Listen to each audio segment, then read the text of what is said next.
Hello, my name is Becky Thompson. I'm from Gwen, Michigan, and I have tuberous sclerosis. Tuberous sclerosis occurs 1 in every 6,000 births. I am the only person in the family that was born with this condition, which makes me a special case. Mine's from what they call a mutation. Um, Tuberous sclerosis causes multiple benign tumors to grow inside the body. It's primarily the vital organs, like the brain, heart, lungs, liver, and kidney. And it affects each person differently. My case is very mild, and there are other cases out there that are even milder than mine, and cases that are even more severe. Um, I'm looking at having surgery pretty soon, probably this October or so. If not this year, then early part in the next.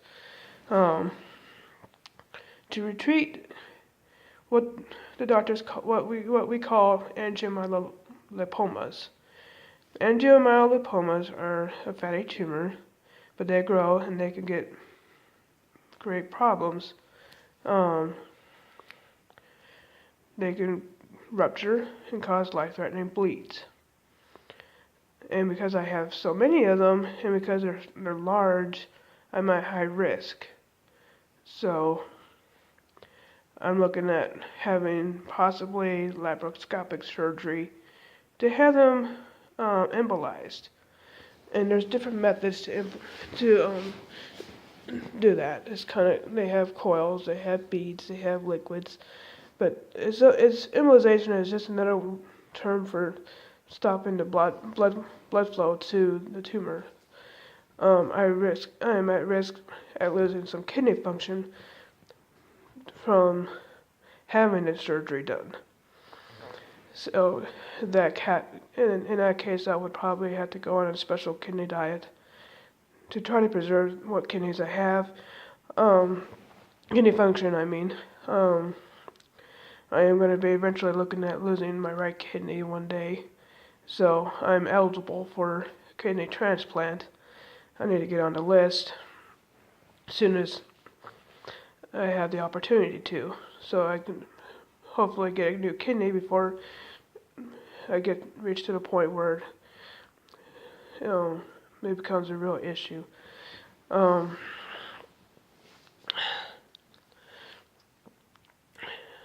Other than that,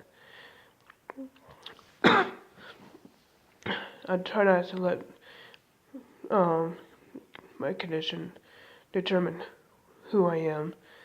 I'm a very loving, kind, caring person. I don't have a lot of friends. A lot of people that see me that don't know me think a lot of things, and I've dealt with prejudice and discrimination because of my condition. I'm not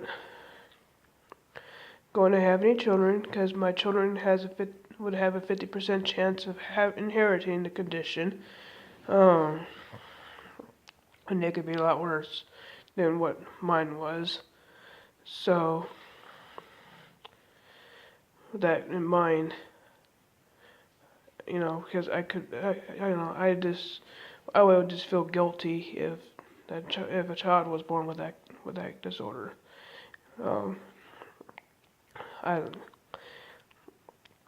I do not support abortion personally, so I wouldn't be able to go through with it if I was ever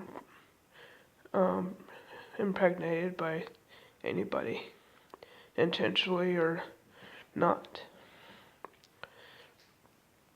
And because of my mental capacity and stuff, I would not be able to take care of a child on my own. I would have to have help from others because I would find it very challenging by myself to take care of a child's needs, understand what the child needs, be able to provide it. I don't drive because of epilepsy. Even though I haven't had a seizure since I was 5 years old, there's always that chance that one could occur. Plus, my judgment and time and reaction would not be well enough for me to be able to drive safely. And if there was an accident or something, I wouldn't know how to react, when to react, or anything. So, rather than taking responsibility of someone else's life in my hands because of my inability to comprehend things and stuff, I decided a long time ago that I would rely on others for transportation. I have multiple doctors for different things. Eventually I'm going to have a nephrologist because I'm going to have to get a new kidney one day. I'm eligible for a kidney. I'm a candidate for a new kidney. Both of my kidneys are severely affected by these angiomyolipomas, and which are called fatty tumors. They grow. I have some that are probably about the size of 10 centimeters. And if you're a woman, you would understand how big that was, especially if you've given birth to a child. You would realize how large 10 centimeters is. I'm at high risk for spontaneous bleeds, which can be life-threatening. So, I mean, because I'm also high risk for falls and stuff, I have to be more careful not to fall, particularly on my abdomen. I cannot go on blood thinners because of the angiomyolipomas. Because if I was to, say, hit my head on something hard, or fall, or land on my back or side, or anything, cut myself,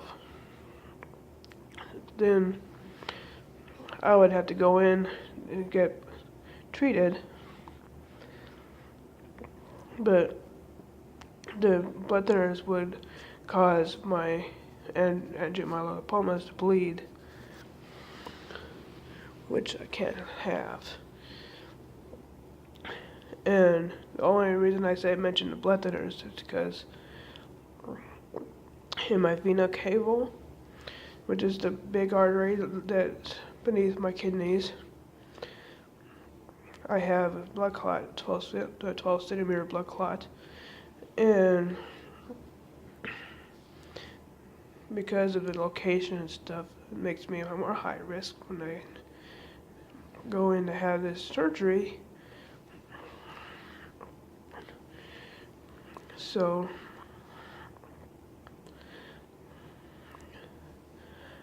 it's on my mind all the time. But I don't know what my future is going to be like. I'm hoping that I can pull through this okay. But anyways, if you're like me and you have the same condition as I do, and you'd like to be able to visit, just send me a message on Facebook. I'm Becky Thompson again. You can find me on Facebook. I do belong to a lot of groups on there. So if you're familiar with National Tuberous Sclerosis Alliance on Facebook, you should be able to find me and send me a line. I do a lot of things online these days. It's where I meet a lot of my friends, and because I don't really have a lot of friends in real time in my real life world, but mostly because of social anxiety and stuff. Even though I'm a butterfly, I like to be around people, but I'm really shy. I don't come up to people and start talking to them. Usually I have to be introduced and spend a few days or so getting to know somebody before I start to open up. And that's why it's kind of awkward for me talking to you in this form. No, I'm not feeling too good right now because I have bronchitis. And so I'm not going to be on very much longer. But if you have any questions, send me a line. I'll try my best to answer them. Take care. Bye.